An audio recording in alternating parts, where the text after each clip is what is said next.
The Fox 44 sports team has arrived in picturesque San Antonio, where the 2021 NCAA women's basketball tournament will be held. Filmmakers are choosing Waco not only for its vibrant and modern downtown, but also the ability to change scenery without going very far. This is six-man football, which means a smaller field, smaller teams, and oh yeah, that adage of you play until you hear the whistle, that only counts for one team tonight.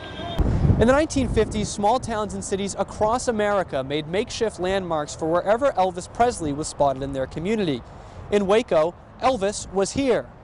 Elvis was here. But for most of his time in Waco, Elvis was here at this house on Lasker Avenue. With all the craziness of the fans here in the neighborhood, Elvis would actually have to come in through this back door to get his weekend started. And due to the COVID-19 pandemic, Waco is the only city where you can ride one of the Blue Duck scooters.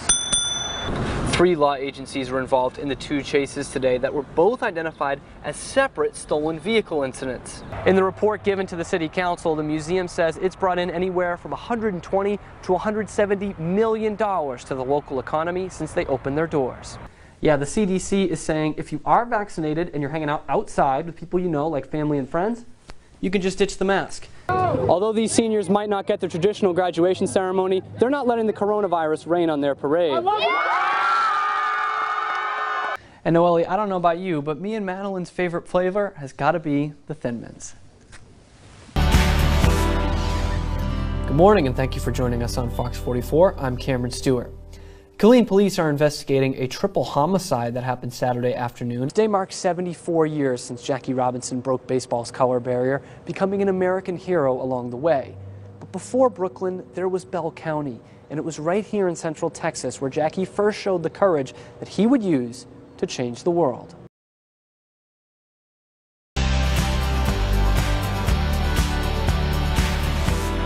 Well, earlier this month, Elvis Presley would have turned 86 years old, and a big part of his legacy is being kept intact right here in Waco. And yeah, Noelle, I got a chance to visit the Elvis house. Let me tell you, I was in heaven. It's a place where you can actually stay, where the king himself stayed for many nights. Go take a look. In the 1950s, small towns and cities across America made makeshift landmarks for wherever Elvis Presley was spotted in their community. In Waco, Elvis was here. Elvis was here. But for most of his time in Waco, Elvis was here at this house on Lasker Avenue, which has been refurbished to make it look the way it did in the 1950s, when it was fit for the king.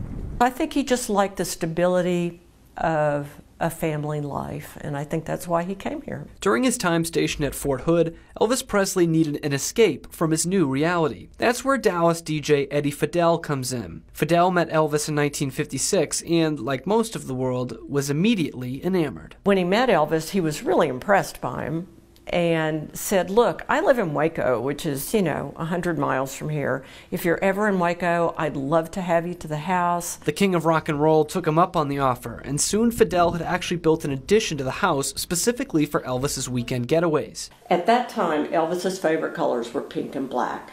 So Daddy painted this room just like this for Elvis. Fidel's daughter Janice was just a little girl at the time, but remembers Elvis's visits to the family home. In some of our home movies, you can actually see me dancing a little bit like a little child would dance, and Elvis is tapping his feet to the music that was playing at the party that we had. Janice says his visits were low-key. He'd catch up on sleep, listen to records, play the piano, and enjoy her mother's southern cooking.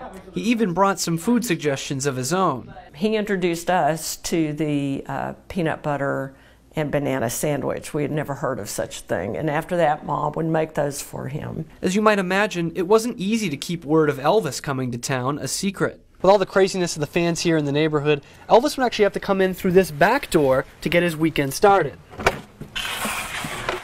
When people in the neighborhood would see black limousines parked out by our house, that was kind of a clue that somebody pretty special was visiting, and then our phone would really ring off the wall, and people would come and gather in the front yard, they would gather in the backyard. It was a frenzy. People wanted to see Elvis. He was the hottest thing on the planet. After thoughts of selling the house in 2017, Janice and her brother decided to keep it as an Airbnb and give fans the full Elvis experience. They can sleep where he slept, eat where he ate, and, well, this is where Elvis used the bathroom. Janice also claims that she's the only woman in America to wipe off a kiss from the king himself. Elvis picked up a sweet pickle, took a bite of it, then pulled me to him and kissed me on the cheek. Well, he had sweet pickle lips, okay?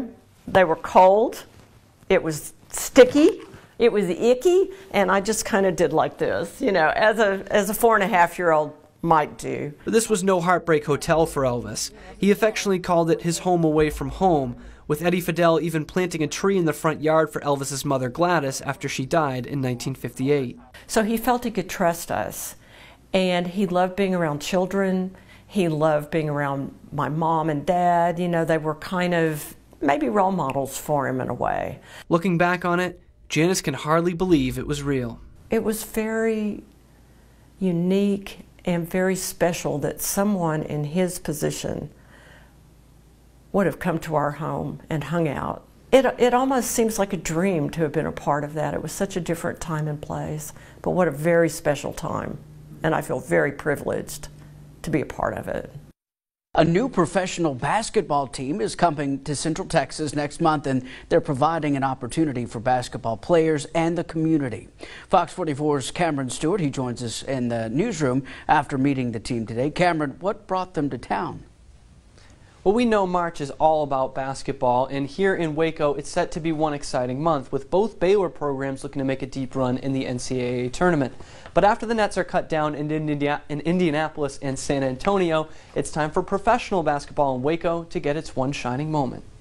I want Waco to be that basketball mecca. It's always been Brandon Little's dream to own and operate a professional basketball team. When the opportunity arose for him to have a team in the 35-team basketball league, also known as TBL, there was only one destination he had in mind. I wouldn't have it any other way. This is where I was raised, this is where I was born, and so I always wanted to be able to do something like this for the city. The basketball league gives an opportunity to players to play against NBA caliber competition without having to go overseas like so many professionals do. And for these players, the decision to join the basketball league once they got the opportunity was a slam dunk. As a kid, you always dream, oh, I'm going to make it to the NBA. And then reality hits, you know. Then it's like, oh, what's the next option? You know, you go to college, you play. Then you see if you want to go overseas.